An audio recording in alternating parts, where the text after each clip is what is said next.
Hello students, myself Patel Hiren Kumar A, lecturer in Mechanical Engineering Department from Vallabhpuri Polytechnic, Navsari. Today we will learn a subject of power plant engineering and we are discussing about gas turbine. તો આપણે last લેક્ચરથી આપણે gas turbine power plant વિશે અભ્યાસ કરી રહ્યા છે. તો આજના લેક્ચરની અંદર આપણે ગેસ પાવર પ્લાન્ટનું પરફોર્મન્સ સુધારવાનું પદ્ધતિઓ એટલે કે method of improving performance of gas turbine power plant વિશે આપણે ભણવાનું છે. તો સૌપ્રથમ તમને જણાવી દઉં કે તમને એક્ઝામની અંદર પૂછવામાં આવે કે ગેસ પાવર પ્લાન્ટની એફિશિયન્સી ઇમ્પ્રુવ કરવા માટે એફિશિયન્સી ઇમ્પ્રુવ કરવા માટે તો પરફોર્મન્સ ઇમ્પ્રુવ કરવા માટેની મેથડ કઈ તમે શું લખશો? તો તેનો ઉદાહરણ અને એનો આન્સર એ થશે કે ગેસ ટર્બાઇનની જે પરફોર્મન્સ ઇમ્પ્રુવ કરવાની જે મેથડ છે તેમાં પહેલું આવે છે રીજનરેશન, બીજો આવે છે ઇન્ટરકુલિંગ, ત્રીજો આવે છે રીહીટિંગ, ચોથો આવે છે વોટર ઇન્જેક્ટર, પાંચમો આવે છે ટર્બાઇન બ્લેડ કુલિંગ. બરાબર છે. આ બધી પદ્ધતિઓ શેના માટે યુઝ થાય છે? તો કે ભાઈ પરફોર્મન્સ ઇમ્પ્રુવ કરવા માટે. પણ કોનું? Gas turbine. બરાબર છે. તો આપણે આ જોઈએ. Generally, the thermal efficiency of the simple open cycle is only about 60 to 23%, as lot of heat energy goes waste in the exhaust gases. હવે જનરલી થર્મલ એફિશિયન્સી એ સામાન્ય પ્રમાણે ઓપન સાયકલની અંદર કેટલી હોય છે? તો કે ભાઈ 16 થી 23% જેટલી. અને તે દરમિયાન ઘણી બધી હીટની શું થાય છે? ઘણી બધી હીટ છે તે વેસ્ટ જાય છે. શેના દ્વારા? એક્ઝોસ્ટ ગેસીસ દ્વારા.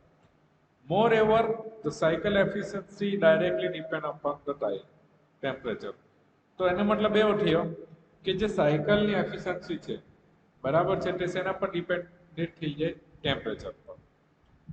Of the inlet gases to the turbine, એટલે કે ઇનલેટ ગેસનું જે તાપમાન હશે તેના પર ડિપેન્ડન્ટ થઈ જાય. And as the meteorological limitation do not permit the use of temperature higher than about 1000 degrees Celsius, sizable increases in the efficiency cannot be expected through the increasing temperature of the gases. બરાબર છે? Of course, this efficiency handicap can be overcome by incorporating thermal refinement in the sample open cycle, like example regeneration and reheating. બરાબર છે? આ ફિગરને તમે જુઓ કે suppose માની લો કે તમને એક સિમ્પલ ઓપન સાયકલ આપી દેવામાં આવે, બરાબર છે, તો શું થાય કે ભાઈ એર ઇનલેટ થશે શેની અંદર? કમ્પ્રેસરની અંદર. કમ્પ્રેસરમાં હાઈલી પ્રેશરાઇઝ એર ક્યાં જશે? કમ્બશન ચેમ્બરમાં. કમ્બશન ચેમ્બરમાંથી ફ્યુલનું મિક્સિંગ થશે અને ફ્યુલ અને એર બંને મિક્સ થઈને ક્યાં જશે? ટર્બાઇનની અંદર. અને બાકી ટર્બાઇન દ્વારા જે એનર્જી અથવા તો ગેસીસનો યુઝ કરવામાં આવે છે તે યુઝ થઈ જાય પછી બાકી રહેલા જે ગેસીસ છે એ ક્યાં નીકળી જશે? એટમોસ્ફિયરમાં. બરાબર છે? તો એનો મતલબ એવો થાય કે જે ઘણી બધી હીટ અથવા તો ગેસીસ એ શું થઈ જાય? એટમોસ્ફિયરમાં શું થઈ જાય? એમાં જ વેસ્ટ જાય છે. બરાબર છે? તો આ જે એમાં જ વેસ્ટ જતા ગેસીસ અથવા તો હીટને આપણે ફરીથી યુઝ કરી શકીએ, ફરીથી એનો ઉપયોગ કરી શકીએ, તો આપણે સાયકલની એફિશિયન્સીની અંદર શું કરી શકીએ? વધારો કરી શકીએ છીએ. બરાબર છે? એટલા માટે આપણે કઈ મેથડ અપનાવી બધી કે ભાઈ રીજનરેશન છે, રીહીટિંગ છે, વોટર ઇન્જેક્ટર છે, ઇન્ટરકુલિંગ છે. બરાબર છે? હવે આ બધી મેથડ્સની અંદર વેસ્ટ જેટલી જે હીટ છે તેને કઈ રીતના યુઝ કરવામાં આવે છે તેને આપણે સ્ટેપ બાય સ્ટેપ ભણીએ. બરાબર છે? તો પહેલું આવે છે regeneration. In the regeneration, the heat energy from the exhaust gases is transferred to the compressed air before it enters the combustion chamber. Therefore, by this process, there will be a saving in the fuel used in the combustion chamber if the same final temperature of the combustion gases is to be attained, and also there will be a reduction of wastage of heat. You can see the regenerative cycle in the figure. ચાલો તો હવે હું તમને પહેલા regeneration વિશે સમજાવી દઉં. તો રીજનરેટર અથવા તો રીજનરેશન, તો રીજનરેશન ની અંદર શું કરવામાં આવે, પહેલા આપણે ફિગર જોઈ લઈએ. તો કે ભાઈ એર ક્યાં આવશે, કમ્પ્રેસર ની અંદર આવશે. કમ્પ્રેસર માંથી એર ક્યાં જશે, કમ્બશન ચેમ્બર ની અંદર. ક્યાં જશે, કમ્બશન ચેમ્બર ની અંદર. પરંતુ એ કમ્બશન ચેમ્બર પહેલા આપણે એક રીજનરેટર મૂકી દઈએ છીએ. અહીંયા જે એચઈ લખેલું છે હીટ એક્સચેન્જર, તેને તમે રીજનરેટર પણ કહી શકો છો, બરાબર છે. એને તમે ઇનડાયરેક્ટ હીટ એક્સચેન્જર પણ કહી શકો, રીજનરેટર પણ કહી શકો, બંને કહી શકો. તો આ જે રીજનરેટર છે એ આપણે ક્યાં મૂકી દઈએ છીએ, કમ્બશન ચેમ્બરની આગળ. હવે કમ્બશન ચેમ્બરની આગળ આ જે શું મૂકીએ છીએ, હીટ એક્સચેન્જર મૂકીએ છીએ. તો હીટ એક્સચેન્જર અથવા તો રીજનરેટર શું કરશે કે ટર્બાઇન માંથી જે એક્ઝોસ્ટ ગેસીસ નીકળશે, બરાબર છે, એ એક્ઝોસ્ટ ગેસીસ ને ફરીથી ક્યાં મોકલી આપશે, હીટ એક્સચેન્જર ની અંદર, બરાબર છે.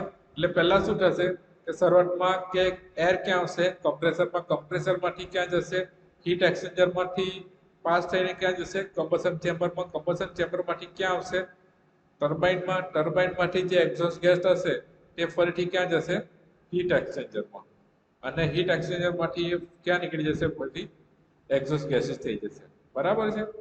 હવે રીજનરેટર અથવા તો હીટ એક્સચેન્જરનું કાર્ય શું, તો પહેલા તો આપણે રીજનરેશનની પદ્ધતિ સમજી લઈએ. તો રીજનરેટર અથવા તો ઇનડાયરેક્ટ હીટ એક્સચેન્જર જે શું કરે છે, ટર્બાઇનના એક્ઝોસ્ટ ગેસીસની હીટ એનર્જીને કમ્બશન ચેમ્બરમાં દાખલ થતી હવાને ગરમ કરી એની થર્મલ એફિશિયન્સીમાં શું કરે છે, સુધારો કરે છે. તો આ પદ્ધતિને શું કહેવામાં આવે છે, regeneration.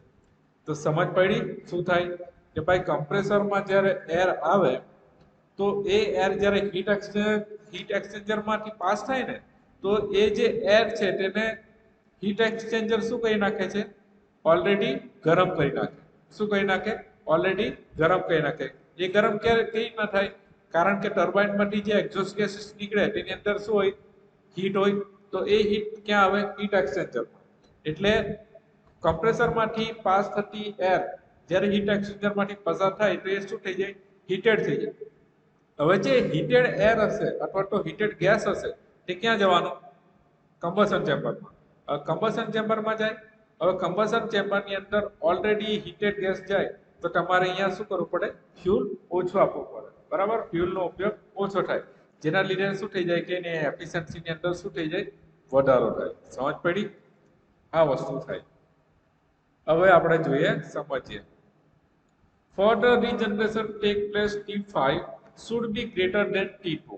The heat exchanger, the temperature of air is increased from T2 to T3 and the temperature of exhaust gases is reduced from T5 to T6. If the regeneration is perfect, the air would be heated to the temperature of the exhaust gases entering the heat exchanger or a regenerator. The effectiveness of the regeneration is defined as, આની અંદર effectiveness તમને આપી દીધેલી છે. E is equal to effectiveness means rise in air temperature divided by maximum possible rise. એટલે કે T3 minus T2 divided by T5 minus T2. બરાબર છે. હવે the common value of effectiveness would be from 70 to 80%. The heating surface of the generator as well as dimension and price of the gas turbine are increases with the regeneration fraction. But to justify the regeneration economically, the effectiveness should at least be 50%. The regenerative cycle has a higher efficiency than the simple cycle only at a low pressure ratio. Now, However, the heat to be supplied in the combustion chamber is reduced and also it is added to higher temperature as compared to the cycle without regeneration.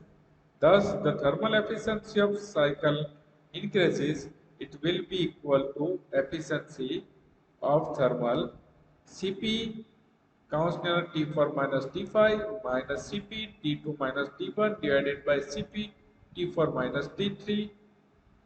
For ideal gas regeneration, efficiency 1 minus T2 minus T1 divided by T4 minus T5. This equation will get reduced to efficiency, thermal efficiency 1 minus T1 by T4 into 1 upon uh, efficiency of turbine, efficiency of compressor into efficiency of turbine into Rp raised to K minus 1 upon K અથવા તમે gamma minus 1 upon gamma પણ લખી શકો છો બરાબર છે હવે efficiency of compressor અને efficiency of turbine is equal to 1 થાય તો આ જે આખું પદ છે તે બેઠું નીકળી જાય તો શું આવશે 1 minus T4 by T1 by T4 into Rp gamma minus 1 upon gamma બરાબર છે. The regenerator should be designed properly to avoid any substational pressure losses in it which might cancel out any gain in the thermal efficiency because of some pressure loss in the regenerator. The turbine output and the net output will be slightly less for the simple cycle. Okay, હવે આપણે જોઈ લઈએ કે regeneration ની અંદર તમને કીધું તે પ્રમાણે શું થાય છે તમને ખબર પડી ગઈ. હવે રીજનરેશન પદ્ધતિની અંદર જેમાં ટર્બાઇન માંથી બહાર જતો જે ગેસ છે તે રીજનરેટર માંથી પસાર કરીને તેની મદદ વડે કમ્બશન ચેમ્બરમાં પ્રવેશ થતી હવા અહીંયા આપણે ટેમ્પરેચરને કન્સિડર કરીએ એટલે કે T3 તાપમાન જેટલી ગરમ કરવામાં આવે. કેટલી? T3 તાપમાન જેટલી. આમ જરૂરી ટર્બાઇન ઇનલેટ ટેમ્પરેચર T4 મેળવવા માટે કમ્બશન ચેમ્બરની અંદર Cp T4 minus T3 કિલોજૂલ પર કિલો કેલરી જેટલી ઉષ્મા ઉર્જા આપણે આપવી પડે. આથી ફ્યુઅલમાં બચત થતા થર્મલ એફિશિયન્સીમાં શું થઈ જાય? વધારો થઈ જાય છે. બરાબર છે? જે આપણે તમને ઇક્વેશનમાં બતાવ્યું તે પ્રમાણે. તો આપણને બચત કેટલી થાય? તો Cp T3 minus T2 જેટલી થાય. બરાબર છે? તો આ થઈ ગયું તમારું રીજનરેશન. હવે આપણે રીહીટિંગ ની વાત કરીએ તો રીહીટિંગ ની અંદર શું થાય છે તે જોઈએ. In the reheat cycle, the combustion gases are not expanded in one turbine only, but in a two turbine. The exhaust of the high pressure turbine is reheated in a reheater and then expanded in a low pressure turbine. By reheating, the power output of the turbine is increases, but cost of the additional fuel may be heavy unless a heat exchanger is also used. You can see the reheat cycle in the figure. Okay. તો હવે આપણે પહેલા સમજી લઈએ ફિગરને પછી આપણે આગળ વધીએ. તો રીહીટની અંદર શું થાય છે કે આપણે જોયું તે પ્રમાણે રીજનરેટરની અંદર તમને કેટલું ટર્બાઇન આપેલું? એક જ ટર્બાઇન આપેલું. પરંતુ કમ્બશન ચેમ્બરની આગળ તમે શું મૂકો છો? રીહીટર મૂકો છો. હવે રીહીટિંગની અંદર શું કરવામાં આવે છે કે તમને બે ટર્બાઇન યુઝ કરવામાં આવે છે. શું કરવામાં આવે? બે ટર્બાઇન. હવે જુઓ પહેલા એર ક્યાં આવશે? કમ્બશન ચેમ્બરની અંદર, સોરી કમ્પ્રેસરની અંદર આવશે. કમ્પ્રેસરમાંથી એ એર છે બરાબર છે એ ક્યાં જશે? કમ્બશન ચેમ્બરમાં. હવે કમ્બશન ચેમ્બરમાંથી એ સીધી ટર્બાઇનમાં જતી નથી, પરંતુ એ સૌપ્રથમ કયા ટર્બાઇનની અંદર જશે? એચપીટીમાં. એચપીટી એટલે તમારું હાઈ પ્રેશર ટર્બાઇન. અને ફરીથી એ જે એચપીટી માંથી ટર્બાઇન માંથી જશે બરાબર છે. તો એચપી ટર્બાઇન તો એટલે કે high pressure turbine already work કરવાનું સ્ટાર્ટ કરી દેશે એટલે એક વખત તમને વર્ક મળી ગયું. હવે જે બાકી રહેલી જે ગેસીસ છે તે એક્ઝોસ્ટ ગેસીસ ક્યાં આવશે? ફરીથી રીહીટરમાં. ક્યાં આવશે? રીહીટરમાં. અને અહીં રીહીટરમાં એ ફરીથી શું થશે? ગરમ થશે અને ફરીથી ગરમ થઈને એ જ ગેસીસ ફરીથી ક્યાં મોકલવામાં આવશે? Low pressure turbine. ક્યાં મોકલવામાં આવે? Low pressure turbine. અને લો પ્રેશર ટર્બાઇનમાંથી એ વર્ક કરીને ક્યાં જશે? ડાયરેક્ટલી એક્ઝોસ્ટ ગેસીસ તરીકે ક્યાં નીકળી જશે? એટમોસ્ફિયરમાં. તો અહીં તમે જોઈ શકો છો કે તમને વર્ક કેટલી વખત મળે છે?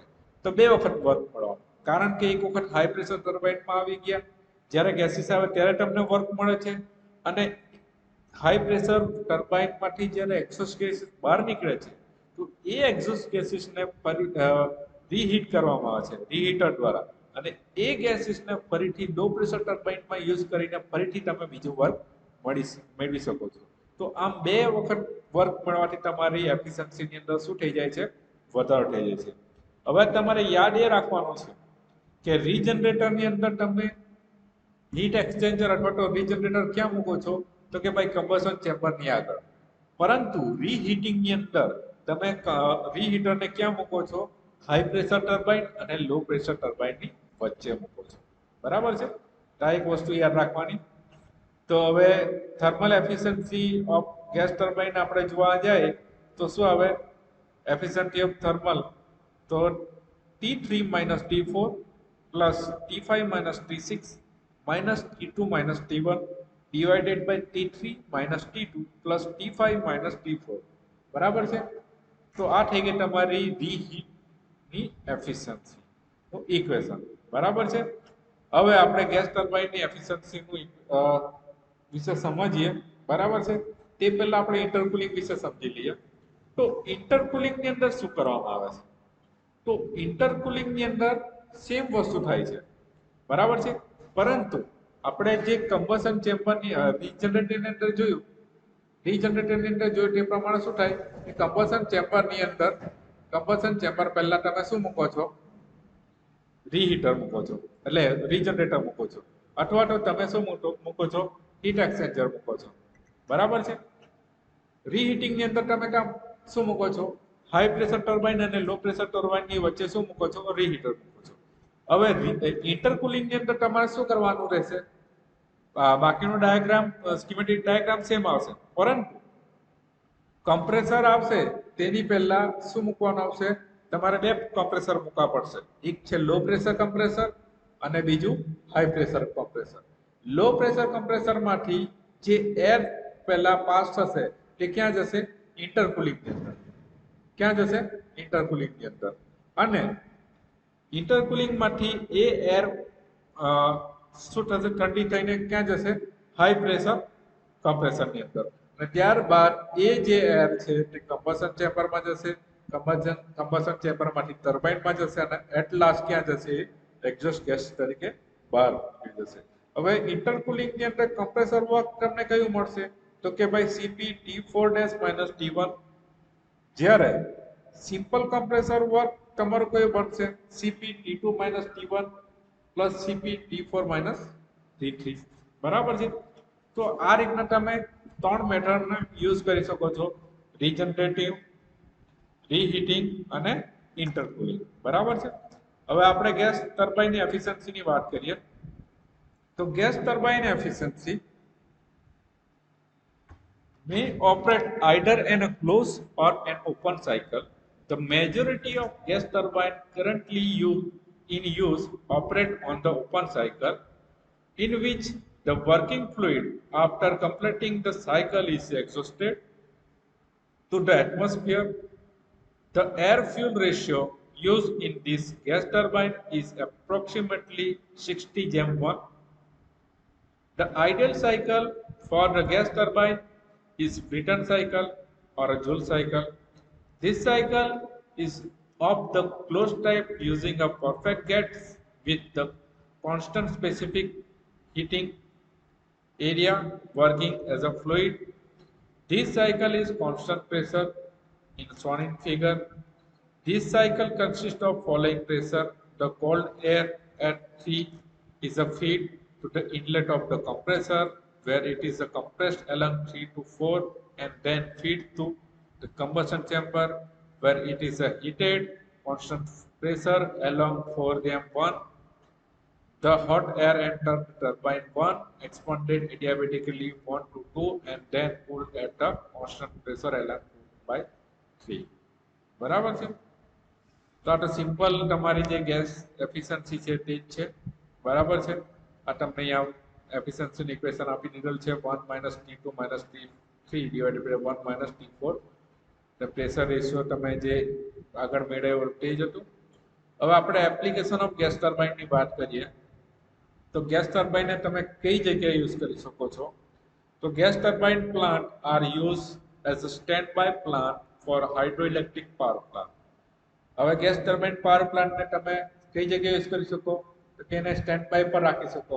ક્યાં હાઇડ્રોઇલેક્ટ્રિક પાવર પ્લાન્ટ જ્યાં યુઝ થતો હોય ત્યાં તમે એને સ્ટેન્ડ બાય પર મૂકી શકો. ત્યાર પછી gas turbine power plant may use as a peak load plant and standby plant for smaller power unit. જ્યાં સ્મોલ સ્કેલના પાવર યુનિટ ચાલતા હોય ત્યાં તમે એને પીક લોડ પાવર પ્લાન્ટ તરીકે અથવા તો સ્ટેન્ડ બાય પ્લાન્ટ તરીકે પણ યુઝ કરી શકો. Gas turbine are use in a jet aircraft and ship. Gas turbine ક્યાં યુઝ થાય એરક્રાફ્ટમાં અને શિપમાં. Pulverised fuel fire plant are also used in a locomotive બરાબર છે. પલ્વરાઇઝ્ડ ફ્યુલ ફાયર પ્લાન્ટની અંદર પણ તમે યુઝ કરી શકો છો. Now we can discussing about advantages of gas turbine power plant. તો ગેસ ટર્બાઇન પાવર પ્લાન્ટની વાત કરીએ તો it is a smaller in a size and weight as compared to equivalent steam power plant. For smaller capacity, the size of the gas power plant is applicable greater than the high-speed diesel engine plant, but a large capacity it is smaller in a size than comparable diesel engine plant. If size and weight are the main consideration, such as in a ship, aircraft engine, and locomotive, gas turbine are more suitable. હવે તો પહેલું કે gas turbine power plant છે તેની size કેવી છે નાની હોય છે એટલે ઓછી હોય છે અને વજનમાં કેવું હોય છે હલકું હોય છે કમ્પેર ટુ બીજા બધા સ્ટીમ પાવર પ્લાન્ટની વાત કરીએ તો એ ઇઝીલી તમને એરક્રાફ્ટની અંદર શિપની અંદર લોકોમોટિવ જે પ્લાન્ટ છે તેની અંદર ઇઝીલી શું થઈ શકે છે ફિટ થઈ શકે અથવા તો સેટ થઈ શકે. The initial cost and operating cost of the plant is lower than the equivalent steam power plant. A thermal plant of 250 megawatt capacity costs about 250 crores presently, whereas a gas turbine power plant same size costly near about 70 crores. હવે આપણે જોવા જઈએ તો એનો initial cost અને operating cost બીજાની કમ્પેરિઝનમાં કેવો છે ઓછો છે. હવે આપણે એક સામાન્ય એક્ઝામ્પલ લઈએ કે થર્મલ પાવર પ્લાન્ટ 200 મેગાવોટની કેપેસિટી ધરાવતું હોય તો તેનો ખર્ચો 250 કરોડની આજુબાજુ થાય અને સેમ કેપેસિટી ધરાવતું ગેસ પાવર પ્લાન્ટ તમને 70 કરોડની આજુબાજુમાં કામ પ્લાન્ટનો ખર્ચ એટલો થાય બરાબર છે. તો કમ્પેરેટિવલી જોવા જઈએ તો 250 કરોડ કરતા આપણને ઓબ્વિયસલી ખબર છે કે 70 કરોડ ઓછા થાય બરાબર છે. એટલે એ રીતે પણ તમારો ઇનિશિયલ અને ઓપરેટિંગ કોસ્ટ પણ કેવો થઈ જાય ઓછો થઈ જાય. The plant require less water compared to considering steam power plant. હવે આ જે ગેસ ટર્બાઇન પાવર પ્લાન્ટ છે તેની અંદર પાણીની બહુ ઓછી જરૂર પડતી હોય છે બરાબર છે. The plant can be start quickly and can be put on a load in very short time. બરાબર છે એ ઝડપથી સ્ટાર્ટ થઈ જાય એવું છે બરાબર છે એટલે એને લોડનું ઇઝીલી તમે ઓછા ટાઈમમાં તમે લોડને સેટ કરી શકો છો. There are no standby losses in a gas power plant, where in a steam plant power plant losses occurs due to because of boilers kept in operation even when a turbine is not supplying any load. Simply ભાષામાં જોવા જાય તો gas ટર્બાઇનની અંદર તમને losses ઓછા જોવા મળતા છે બરાબર છે. The maintenance of the plant is easier and maintenance cost is low. Maintenance કેવું છે પ્લાન્ટનું ઇઝી છે અને એનો મેન્ટેનન્સ કોસ્ટ પણ કેવો છે ઓછો છે. The lubrication of the plant is easy. In this plant, lubrication is needed mainly in compressor, turbine, main bearing and bearing of auxiliary equipment. હવે આનું lubrication system પણ કેવી છે ઇઝી છે. The plant does not require a heavy foundation and building. પ્લાન્ટને ઊભો કરવા માટે તમારે હેવી ફાઉન્ડેશન કે બિલ્ડિંગની જરૂર પડતી નથી. There is a great simplification of the plant over steam power plant due to the absence of the boiler with their feed water, evaporator and condensing chamber. Simply છે તમને ત્રણ જ વસ્તુની જરૂર પડે, કમ્પ્રેસર, કમ્બશન ચેમ્બર અને turbine. એટલે તમારે કોઈ બીજી વધારે ફીડ વોટર ઇવાપોરેટર કે કન્ડેન્સેશન સિસ્ટમની જરૂર પડતી નથી. Now we are discussing about disadvantages. The major part of work developed in a turbine is used to derive the compressor, therefore network output of the plant is low. Disadvantages શું છે કે ભાઈ એ શેના પર ડિપેન્ડન્ટ છે? Mostly એ compressor પર. એનો મોટામાં મોટો પાર્ટ કયો છે? કમ્પ્રેસર. એટલે કે નેટવર્ક આઉટપુટ પ્લાન્ટ તમારો કેવો થશે? લો થશે. બરાબર છે? Since the temperature of the product of combustion becomes too high, so service condition is difficult. બરાબર છે? કમ્બશન ચેમ્બરની અંદર તમારે હાઈ ટેમ્પરેચર મેળવવું ખૂબ જરૂરી છે. બરાબર? Now we are discussing the last topic of combined cycle power plant. Combined cycle power plant ની વાત કરીએ, બરાબર છે? તો તેને તમે કોજનરેશન કહી શકો અથવા તો કમ્બાઇન્ડ સાયકલ પાવર પ્લાન્ટ પણ કહી શકો છો. બરાબર છે? તો કોજનરેશનની વાત કરીએ તો કોજનરેશનની અંદર શું થાય છે કે ભાઈ પેપર મિલ, ટેક્સટાઇલ મિલ, કેમિકલ ઇન્ડસ્ટ્રી, સુગર ફેક્ટરી વગેરે ઉદ્યોગોમાં કુલ ઉર્જાનો વપરાશ મોટા ભાગે વિવિધ ડ્રાઇંગ પ્રોસેસમાં વપરાય છે. બરાબર છે? અને તેના પ્રમાણમાં અન્ય યુટિલિટી સર્વિસ માટે ઓછા ઇલેક્ટ્રિક પાવરની જરૂર પડતી હોય છે. વિવિધ ડ્રાઇંગ પ્રોસેસમાં હીટ એનર્જીની જરૂર માટે ગરમ હવા અથવા તો ઓછા દબાણવાળી ભીની સ્ટીમનો વધુ પ્રમાણમાં ઉપયોગ થાય છે. આથી આ પ્રકારના ઉદ્યોગમાં એટલે કે થર્મલમાં diesel, steam, gas power plant દ્વારા જરૂર પૂરતો ઇલેક્ટ્રિક પાવર ઉત્પન્ન કરી શકાય છે અને તેમાંથી બહાર નીકળતા એક્ઝોસ્ટ ગેસીસની હીટને રિકવર કરીને સિસ્ટમની મદદથી તેનો ફરીથી ઉપયોગમાં લઈ શકાય છે. બરાબર છે? તો જરૂરિયાત અને આર્થિક પાસાને ધ્યાનમાં રાખી એક્ઝોસ્ટ જે એર છે અથવા તો ગેસીસ છે અથવા તો એક્ઝોસ્ટ જે હીટ છે, બરાબર, હીટ એનર્જી છે, તેને વિવિધ ડ્રાઇંગ પ્રોસેસમાં અથવા તો ઇલેક્ટ્રિસિટી જનરેટ કરવા માટે ઉપયોગમાં લેવાની જે વ્યવસ્થા કરવામાં આવે ને તેને કહેવામાં આવે કોજનરેશન. શું કહેવામાં આવે છે? કોજનરેશન. હવે આપણે કમ્બાઇન્ડ સાયકલ પાવર પ્લાન્ટની વાત કરીએ તો જોઈ લો, તમને હું બતાવી દઉં છું પહેલાથી કે ભાઈ કમ્પ્રેસરની અંદર અહીંયા એર આવે છે. એર ક્યાં જશે? કમ્બશન ચેમ્બરમાં. કમ્બશન ચેમ્બરમાંથી ટર્બાઇનમાંથી જશે. ટર્બાઇનમાંથી એ જે એક્ઝોસ્ટ ગેસ થશે તે ફરીથી ક્યાં જશે? કે તમારા હીટ એક્સચેન્જરમાં અથવા તો સ્ટીમ જનરેટરમાં જશે. હવે સ્ટીમ જનરેટરમાંથી જે છે તે ક્યાં જશે? એમાંથી જે સ્ટીમ હશે તે ફરીથી ક્યાં જશે? ટર્બાઇનની અંદર. ટર્બાઇનમાંથી જે ઠંડી પડેલી જે સ્ટીમ છે તે શેમાં જશે? કન્ડેન્સરમાં. કન્ડેન્સરમાં શું થશે? સ્ટીમ ઠંડી થશે એટલે કે લિક્વિડ ફોર્મમાં આવશે. લિક્વિડ ફોર્મ ફરીથી ક્યાં જશે? બરાબર છે? લિક્વિડ પંપની મારફતે ફરીથી બોઇલરમાં જશે અને જે એક્ઝોસ્ટ ગેસીસ હશે તે ચીમની વડે ક્યાં નીકળી જશે? બહાર નીકળી જશે. It has been found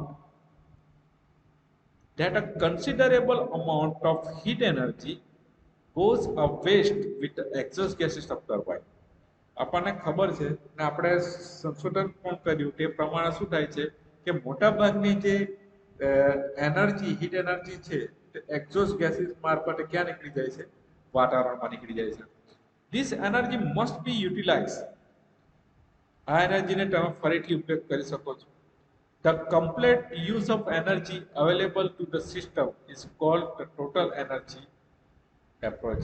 જો તમારી પૂરેપૂરી જો એનર્જીનો તમે સિસ્ટમમાં ઉપયોગ કરો તો તેને શું કહેવામાં આવે? Total energy approach. The objective of this approach is used to all of the heat energy in the power system at a different temperature level at which it becomes available to produce work or a steam or a heating of air or water, thereby rejecting a minimum of energy wastage. હવે suppose માની લો કે જે બહાર નીકળેલી જે heat છે અથવા તો એનર્જી છે, બરાબર છે, એ હીટને પ્રોડ્યુસ વર્ક એટલે કે વર્ક પ્રોડ્યુસ કરવા માટે અથવા તો સ્ટીમ તરીકે, બરાબર, એટલે કે હીટિંગ ઓફ એર, બરાબર છે, વોટર, બરાબર, એ બધાની અંદર જો યુઝ કરવામાં આવે તો તમે મિનિમમ એનર્જી તમે વેસ્ટ કરી શકો, બરાબર છે, એટલે કે બાકી જે વધારે પડતી એનર્જી વેસ્ટ થાય તે તમારે થતી નથી. The best approach is the use of combined cycle. અને એને એપ્રોચ એટલે કે આવા એપ્રોચને યુઝ કરવા માટે કમ્બાઇન્ડ સાયકલ એક બેસ્ટ એક્ઝામ્પલ છે. તમે ફિગરની અંદર જોયું અને મેં તમને કીધું તે પ્રમાણે, બરાબર છે. શું થાય છે તે આપણે ફરીથી ફિગરમાં જોઈને સમજી લઈએ. કે સપોઝ માની લઉં કે અહીંથી એર ક્યાં આવવાની, કમ્પ્રેસરમાં. કમ્પ્રેસરમાંથી એ એર છે તે હાઈલી કમ્પ્રેસ થઈને ક્યાં જશે, કમ્બશન ચેમ્બર. હવે કમ્બશન ચેમ્બરની અંદર ફ્યુઅલ મિક્સ થાય. ફ્યુઅલ મિક્સ થશે એટલે એર અને ફ્યુઅલનું મિશ્રણ ક્યાં આવવાનું, ટર્બાઇનની અંદર. ટર્બાઇનની અંદર એર અને ફ્યુઅલનું મિશ્રણનું દહન થાય અથવા તો વર્ક થાય. તો એ ગેસ જે બહાર નીકળે તે ક્યાં જવાનું, એક્ઝોસ્ટ ગેસ. એ ઓપન સાયકલ હશે તો બહાર જશે. પરંતુ આપણે એ જ જો એક્ઝોસ્ટ ગેસીસને ફરીથી યુઝ કરીએ, બરાબર છે, તો એ જે એક્ઝોસ્ટ ગેસીસને આપણે તમે ક્યાં મોકલાવો, કે ભાઈ બોઇલરની અંદર મોકલાવો, બરાબર છે. તો બોઇલરની અંદર તમે શું કરી શકો, સ્ટીમ જનરેટ કરી શકો. તો એ જે સ્ટીમ છે તે ક્યાં જાય, ટર્બાઇનની અંદર. તો ટર્બાઇન ફરીથી વર્ક કરે. ટર્બાઇન વર્ક કરે તો એ જે ગેસીસ છે એ કન્ડેન્સરમાં જાય અથવા તો એ સ્ટીમ છે તે ક્યાં જાય, સ્ટીમ જનરેટ થઈ ગયેલી ટર્બાઇનની અંદર જાય, ટર્બાઇન વર્ક કરી લીધું તો એ સ્ટીમ ક્યાં જાય, કન્ડેન્સરમાં. કન્ડેન્સરમાં જાય તો એ સ્ટીમ કેવી પડે, ઠંડી પડે. ઠંડી પડે તે કયા ફોર્મમાં આવી જાય, લિક્વિડ ફોર્મમાં. તો લિક્વિડ ફોર્મ ક્યાં જાય, પંપની અંદર. તો એ પંપ લિક્વિડ પંપ છે તે શું કરશે કે લિક્વિડ ફોર્મને ફરીથી ક્યાં મોકલી આપશે, બોઇલરની અંદર. અને એક્ઝોસ્ટ ગેસીસ એ જે ચીમની મારફતે ક્યાં નીકળી જશે, બહાર નીકળી જશે, બરાબર છે. તો આ પ્રકારની વ્યવસ્થામાં ટોપિંગ સાયકલ તરીકે બ્રિટન સાયકલ અથવા તો બોટમિન સાયકલ તરીકે રેન્કાઇન સાયકલ કાર્ય કરે છે, બરાબર છે. હવે ટોપિંગ સાયકલમાં રિજેક્ટ કરવામાં આવતી હીટ એનર્જીનો ઉપયોગ બોટમિંગ સાયકલમાં હીટ સપ્લાય કરવા માટે થાય છે. એટલે તમને કીધું તે પ્રમાણે આ જે પહેલી જે આખી સર્કિટ અહીંયા બનશે, બરાબર છે, કે કમ્બશન થી ટર્બાઇન સુધી જે એક્ઝોસ્ટ ગેસીસ બહાર નીકળશે તે તમારી કઈ સાયકલ થઈ ગઈ, ટોપિંગ સાયકલ. અને જે એક્ઝોસ્ટ ગેસીસને ફરીથી યુઝ કરીને જે બીજી સાયકલ બનશે તમારી કઈ સાયકલ થઈ ગઈ, બોટમિન સાયકલ, બરાબર છે. હાલમાં રીપાવરિંગ પદ્ધતિ દ્વારા જૂના સ્ટીમ પાવર પ્લાન્ટને ગેસ ટર્બાઇન પાવર પ્લાન્ટ સાથે સંલગ્ન કરીને એટલે કે કમ્બાઇન કરીને કમ્બાઇન્ડ સાયકલ પાવર પ્લાન્ટમાં ફેરવવામાં આવે છે. જેના કારણે બંધ પડી ગયેલા સ્ટીમ પાવર પ્લાન્ટ પણ ઓછા ખર્ચે ફરીથી શું કરી શકાય છે, ઓપરેટ કરી શકાય છે, બરાબર છે. તો અહીંયા આપણું કમ્બાઇન્ડ પાવર પ્લાન્ટ સાયકલ, ત્યાર પછી method improving of gas turbine ની અંદર જોયું તે પ્રમાણે રીજનરેટિવ, રીહીટિંગ, ઇન્ટરકુલિંગ, બરાબર છે, ફિનિશ થાય છે, બરાબર છે. તો આ ચેપ્ટરની ઓલમોસ્ટ બધી થિયરીઓ આપણે ફિનિશ કરી નાખી છે. હવે હું તમને એની એક પીડીએફ એક્ઝામ્પલની પીડીએફ તમને મોકલાવીશ અને તેના લેક્ચર લઈને હું તમને સમજાવી દઈશ કે આ દાખલાની અંદર તમારે શું કરવાનું રહેશે, બરાબર છે, સમજ પડી. હવે આ ચેપ્ટરમાં ફક્ત અને ફક્ત આપણા દાખલા બાકી રહ્યા છે. ઓકે.